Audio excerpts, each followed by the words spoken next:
Hello everyone, it is Dominic here, and I am back with another video. It is coming up to my 2-month anniversary in Japan, so I thought I'd do a video about my second exchange experience in Japan, and I guess the things that have kind of been like a culture shock for me. Because the thing is, like, this is my second time living in Japan, and I came to Japan thinking there's nothing that can surprise me. Like, I've seen it all, I've lived in Japan, guys, like, I'm fine. But this experience is very different from my last experience. I mean, I'm a university student now, I'm not a high school student, and part of this like new experience is having to be an adult and fend for myself and do shit, which, you know, is a struggle. So I thought I'd share my struggles with you guys of the things that I have noticed or I've been shocked by these past 2 months. So number one is, that's not where the camera is. So number one is separating trash. Now, for those of you who don't live in Japan, I'm sure you've heard about, in Japan they're crazy with the separating the rubbish thing. And before, like, I never had to do this myself. So even though I knew about it, I was like, yeah, that's fine, we separate trash in England too, that's not really a big deal. Well, let me tell you. So in Japan, they take separating their rubbish to the extreme. In England, it's very much, you have things you can recycle and things you don't recycle. That's how it's done. In Japan, you've got burnable rubbish, non-burnable rubbish, PET bottles, oversized rubbish, paper, electric appliances. You've got so many different types of like rubbish, and each of them have different bags, and each of them have like different days of the week that they're supposed to be put out on, and it is very confusing. If I want to throw away plastic bottles, I have to take like the labels off them, I then have to separate the caps from the rest of the bottle. I then have to like put them all in like a special bag and throw them out accordingly on a specific day of the week. And I guess like if you're a family, then it might be slightly easier because you generate more rubbish during the week, right? But when you are a student living by yourself in your dorm and you are told you need to separate your rubbish into like 6 different categories or something, the struggle is real. Especially considering you actually have to have enough rubbish to fill up a bag. And so like what happens a lot of the time is we get, you know, we have these giant 45-litre bags. They do have smaller ones, but even then like 30 litres is still like quite a lot. And so what happens is you get this bag and then I can't even fill it up all by myself. So it kind of sits around at home waiting a while and like getting a bit like stinky. So I have to put it on the balcony, then you get cockroaches come, so that is disgusting. So that, I have to say, was my major, like actual first major shock. Just the fact that it's actually, there's quite a lot of effort involved in trying to like separate your rubbish, and I guess you do have to think more about what you're throwing away. But you know, I guess on the bright side, it's good for the environment, so I can't complain. I mean, I can complain because I'm still complaining anyway. Now, number two is the price of dairy products. Now, as someone who comes from a country where people drink a lot of milk and eat a lot of cheese, coming to Japan where, firstly, like the selection of cheese on offer is like really nothing compared to what it is in the UK, and then secondly the price, like I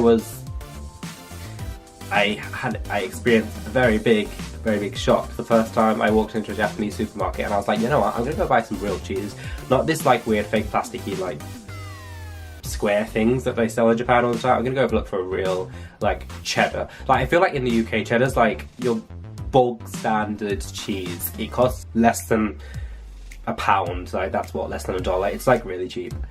In Japan, I went to a supermarket and I actually found cheddar, 1,500 yen. That honestly was such a big shock for me, and honestly it really hurt my heart seeing cheese sold for that price, because in the UK like everyone buys cheese, it's really cheap, and that's the best thing ever. In Japan, cheese is really expensive. So I mean, like, I feel like here I'm eating a lot less cheese. Also, the cheese is like, it's either if you want to get real cheese, it's really expensive. Otherwise, the cheese they have, as I said before, it's kind of processed, it tastes weird. I bought Philadelphia, and in the UK, if you buy like Philadelphia, the cream cheese, it usually goes off in like 2 weeks, like a week or two. In Japan, I bought the Philadelphia, I looked at the pack to see, oh, I'm gonna use this quickly. And it's like, goes off in 6 months' time. Huh? So I'm not really sure what the hell they're putting in their stuff in Japan to make it last that long, but that was a definite shock.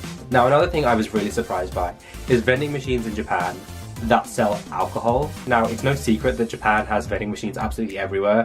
They're on the side of streets, they're in buildings, they are literally everywhere. Everywhere you go, there will be a vending machine. And I think, you know, I've got used to it, like that's not really something I'm that amazed by.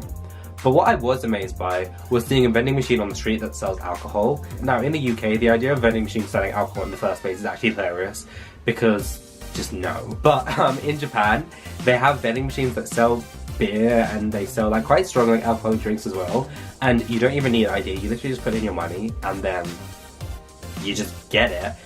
But I mean, I guess like in Japan they don't really have problems of, I guess, underage drinking like we do in the UK, like I'm sure we have in a lot of Western countries. I mean, even in a konbini, like if you want to go and buy alcohol, you literally bring it to the till, you press a button on the screen that says you're over 20, like they don't even ask for ID, they just say, yeah, press the button to confirm your age. I mean, personally, like I'm 20 years old, so I mean, I'm fine. But I mean, like if you're underage and you come to Japan, I mean, technically you can drink.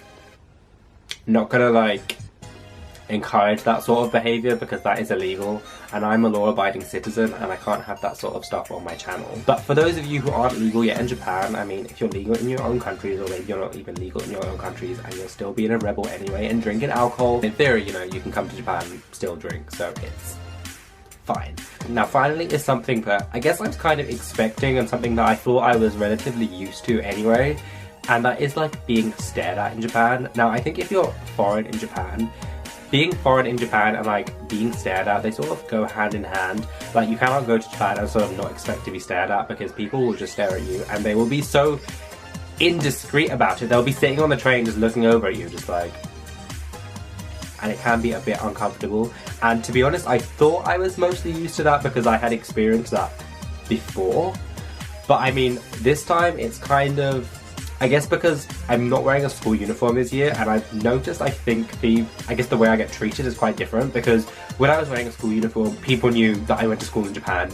It was a sign that, I don't know, I could be an exchange student, I could just be a foreign person whose parents live here, like they didn't know. All they knew was I went to school in Japan, so I probably spoke Japanese, I actually lived here, like they knew that just by looking at me. Now when I'm walking around the street in normal clothes, people, like a lot of the time they'll just assume you're a tourist, and I feel like in Japan, whenever people see foreign people, their first impression anyway, most of the time, is that you're a tourist. I will be in a supermarket and there will be people staring at me just like, why is there a foreigner doing grocery shopping in a Japanese supermarket? Like, I mean, personally, I don't think it's really that mind-blowing. But I mean, obviously, like to some Japanese people, the idea that a foreign person living in Japan actually does grocery shopping at a Japanese supermarket and eats Japanese food must be like really surprising, because you know, foreigners, we don't actually eat real food, you know, because we're not really real people. But I mean, yeah, I feel like with the stares thing, it's kind of one of those things where you kind of just get used to it, or if you don't get used to it, you kind of just stare back at them and then wait for them to stop staring, which doesn't really happen, so you're just sitting there making awkward eye contact with them for a bit. But those, I guess, are the sort of main things that I have noticed from my life in Japan so far. I'm actually going to Okinawa next week, which I'm really looking forward to. So hopefully I will, not hopefully, I will, definitely. So I'm going to bring my camera along with me and take some cool videos and stuff and show you guys around. It's going to be my first time at Okinawa, so I'm looking forward to it. I'm hopefully going to travel as much as I can this year. When I first got here, I was like, I don't have money to travel.